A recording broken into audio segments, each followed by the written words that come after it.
You're listening to The World at 8 with Lynn Mozart.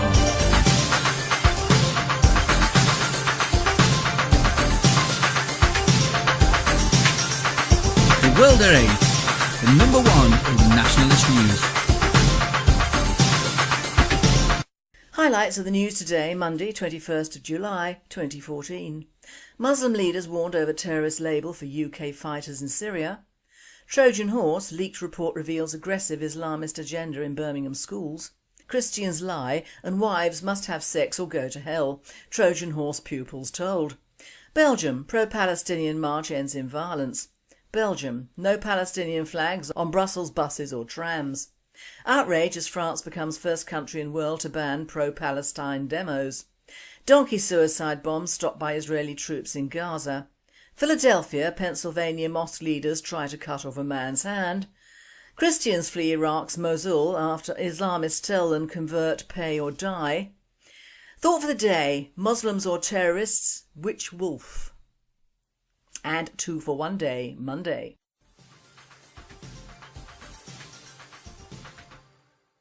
UK news. Muslim leaders warning over terrorist label for UK fighters in Syria.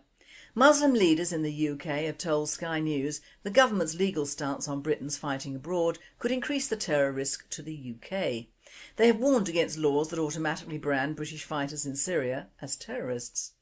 Abdullah El Andalusi, a senior researcher at the Muslim Debate Initiative, said it's hypocritical of the UK government to expect Muslims not to go if they feel they want to fight in a just war. Bertrand Russell, George Orwell, they went to the Spanish Civil War, people were going to fight Gaddafi in Libya and all that was fine. He added, obviously there are some terrorist groups in Syria and Iraq, but if we start punishing everybody, it only adds a grievance which actually increases the risk to the UK. In the late 1930s, British nationals fought against a fascist rebellion in Spain, and under today's laws they'd probably be classed as terrorists.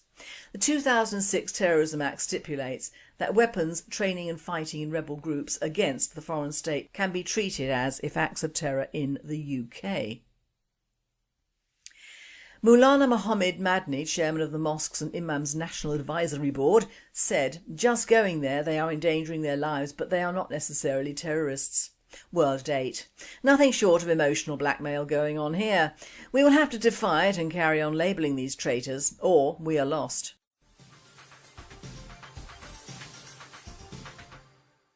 Trojan horse, leaked report reveals aggressive Islamist agenda in Birmingham schools.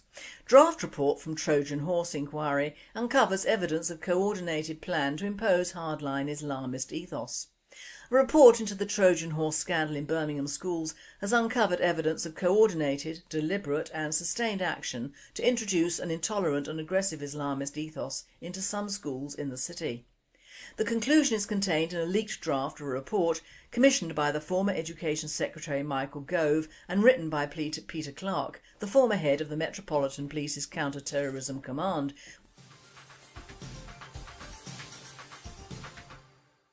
Christians lie and wives must have sex or go to hell, Trojan horse pupils told. Inquiry commissioned by Birmingham City Council reveals details of religious extremism in 13 schools. Children were taught that all Christians are liars and attempts were made to introduce Sharia law in classrooms as part of an alleged Trojan horse takeover plot of Birmingham schools, an inquiry has found. The inquiry, commissioned by Birmingham City Council, found evidence of religious extremism in 13 schools as school governors and teachers tried to promote and enforce radical Islamic values. Schools put up posters warning children that if they didn't pray they would go to hell. Christmas was cancelled and the girls were taught that women who refused to have sex with their husbands would be punished by angels from dusk to dawn. World at 8. Well, what do you expect from a united Islamist front within our education system? Flowers and chockies?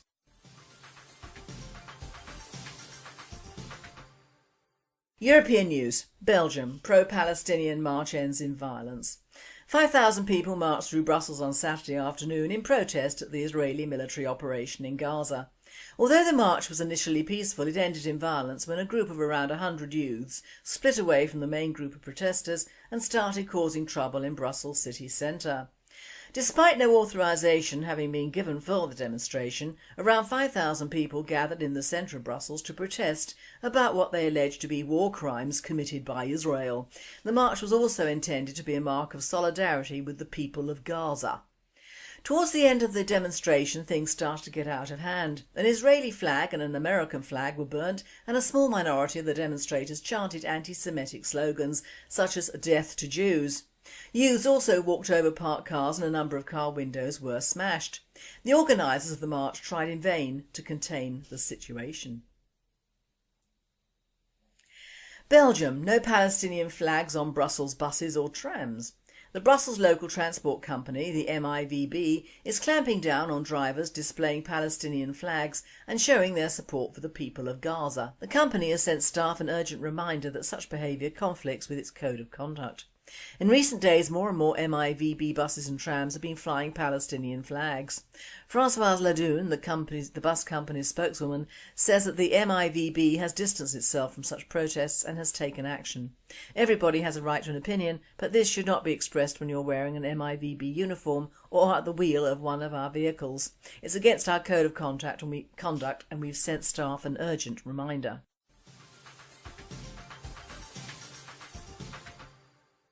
Outrage as France becomes first country in the world to ban pro-Palestine demos.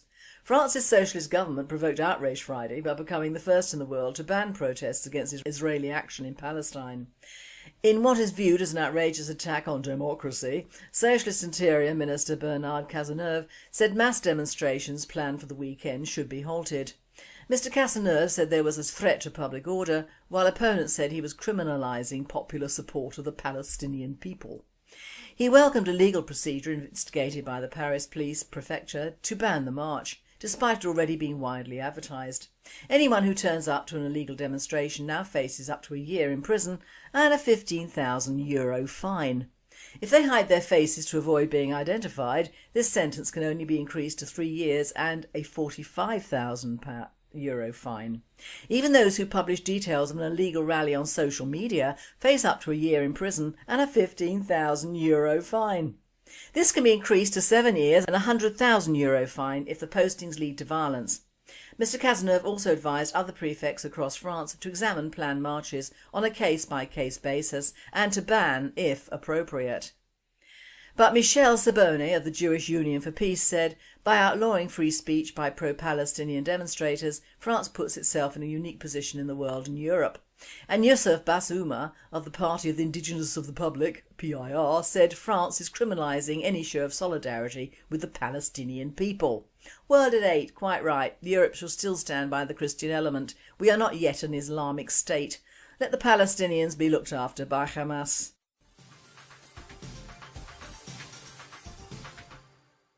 World news: donkey suicide bombs stopped by Israeli troops in Gaza. Troops say they were forced to open fire on the animal as it approached their position in the southern city of Rafah near the Egyptian border. Hamas militants sent a donkey laden with explosives on a suicide mission in one of the most unconventional tactics yet seen in the fighting in Gaza, the Israeli army has said. Troops said they were forced to open fire on the animal, blowing it up, as it approached their position in the southern city of Rafah near the Egyptian border. World at 8. Words cannot describe what I feel about this news item. It is just typical of these people who use their own children as shields for terrorist action and publicise the results. The only thing is that this poor animal died a quick death as opposed to being beaten and starved for months.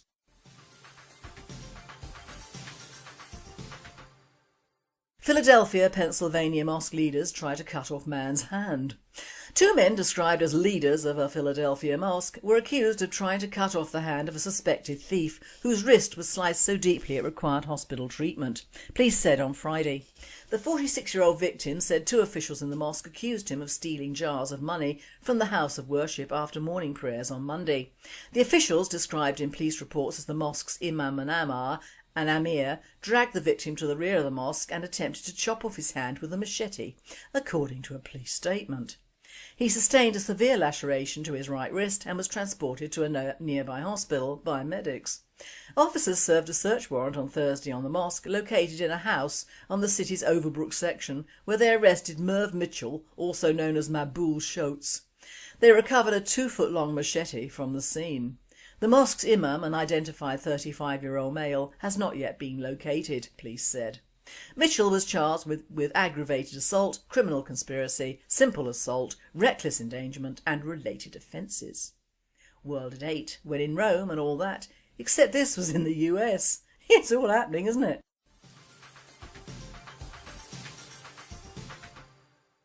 Christians flee Iraq's Mosul after Islamists tell them to convert, pay or die. Christians were fleeing Iraq's jihadist-held city of Mosul en masse on Friday after mosques relayed an ultimatum, giving them a few hours to leave, the country's Chaldean patriarch and witnesses said. Iraq is home to one of the world's most ancient Christian communities, but their numbers have plummeted as attacks against them mounted after the US-led invasion in 2003, which unleashed a wave of sectarian violence. Christian families are on their way to Dohuk and Arbil in the neighbouring autonomous region of Kurdistan, Patriarch Louis Sacco told AFP. For the first time in the history of Iraq, Mosul is now empty of Christians. World at 8. This is just the start of the epidemic of the undead, so to speak. This is the true face of Islam, not the lovely jubbly sweetie handouts in the streets of our country and the school trips on Getting to Know Islam Brigade. Mosul is just the beginning of the end.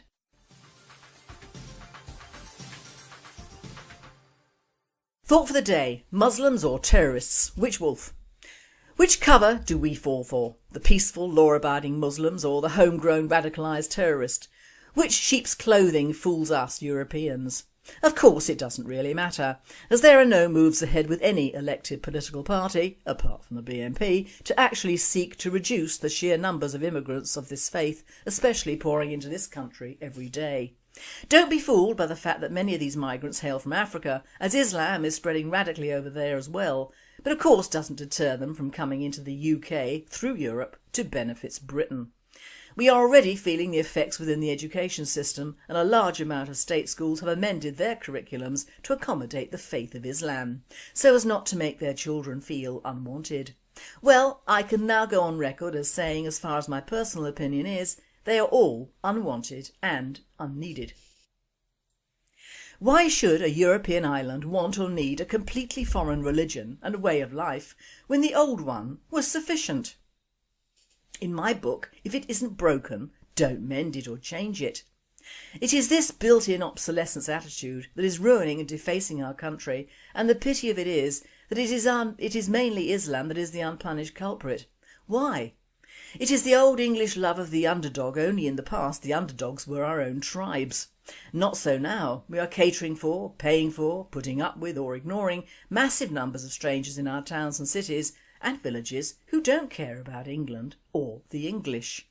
We have and still are importing vast numbers of bodies who will reproduce and suck up our lifeblood and land and feel no pain doing it.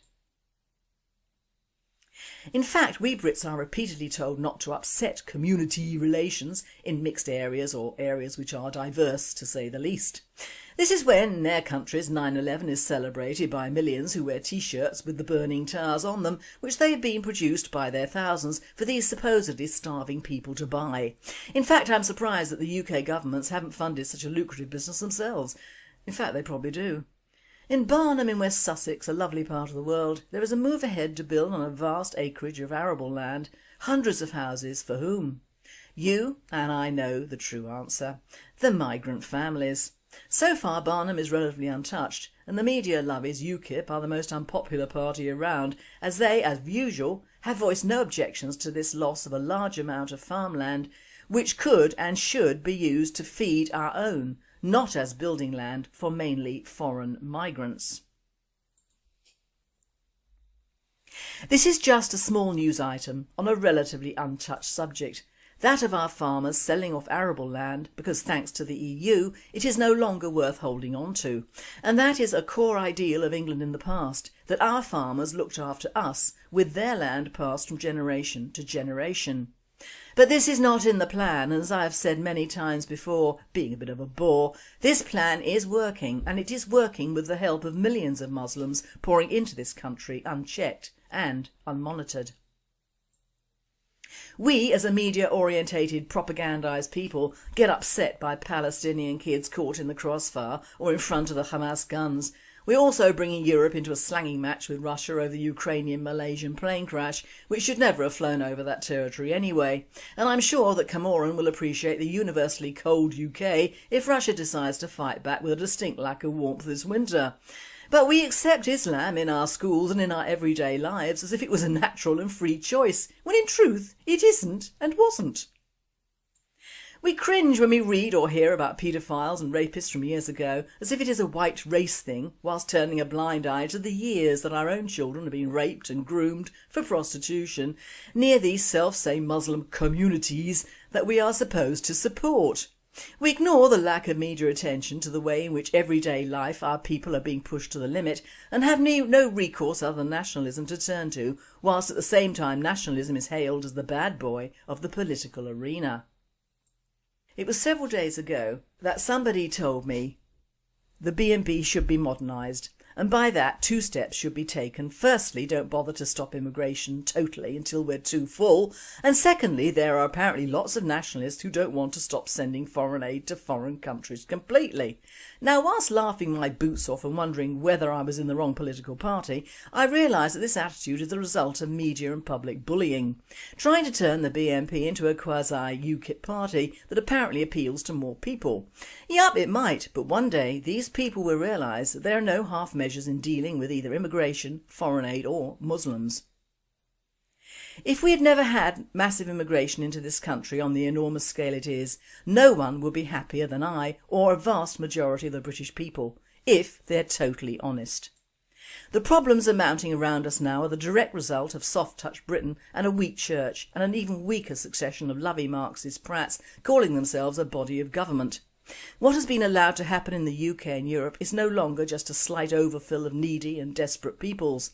It is a deliberate takeover of the Western way of life to be reformed like rancid meat into what the plan wanted.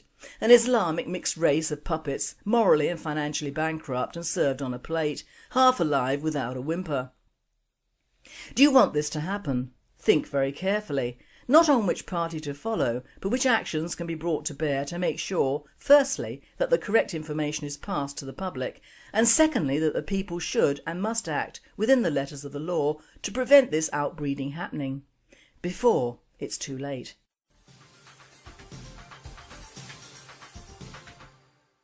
And finally, 2 for 1 Day Monday.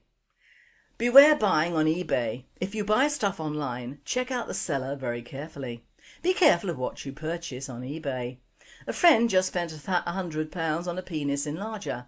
Bastards sent him a magnifying glass. Instructions said, do not use in the sunlight.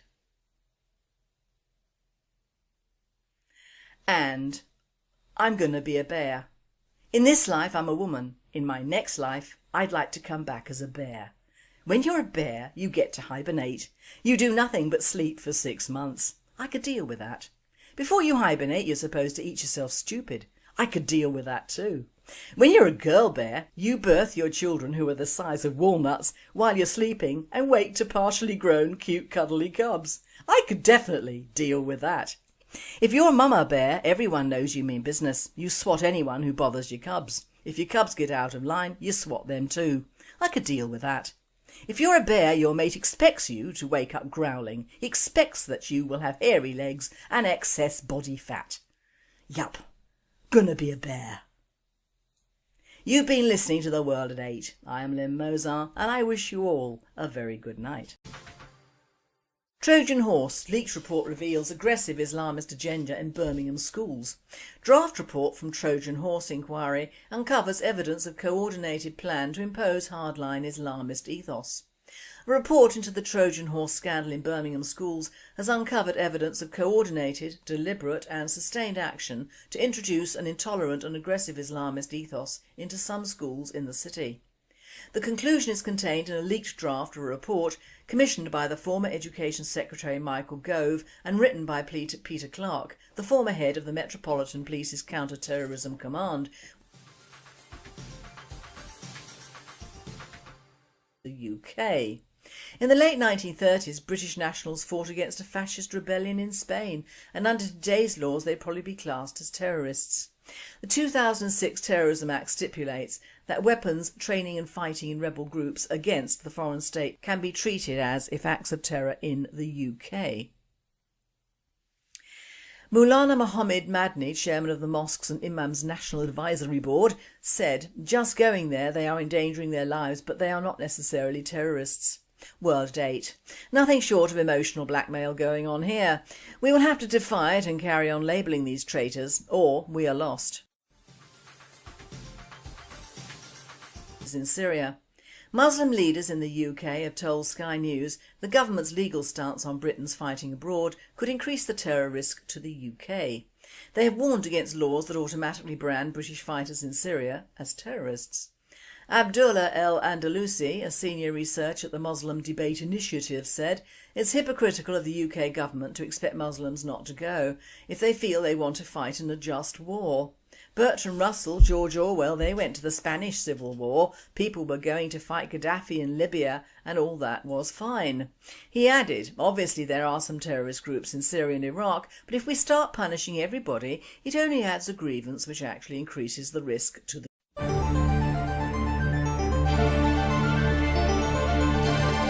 You're listening to The World at 8 with Lynn Mozart.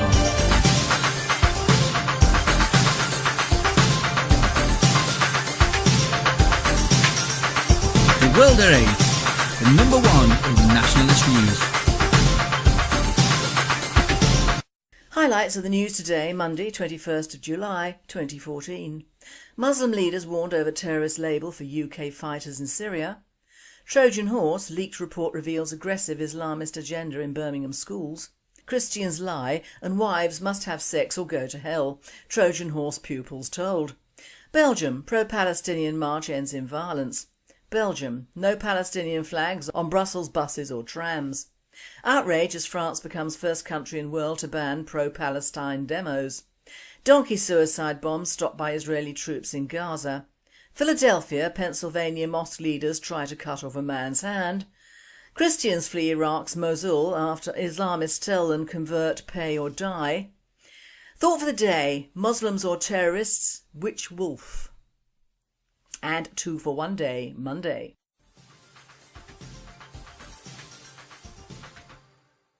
UK news. Muslim leaders warning over terrorist label for UK fighters.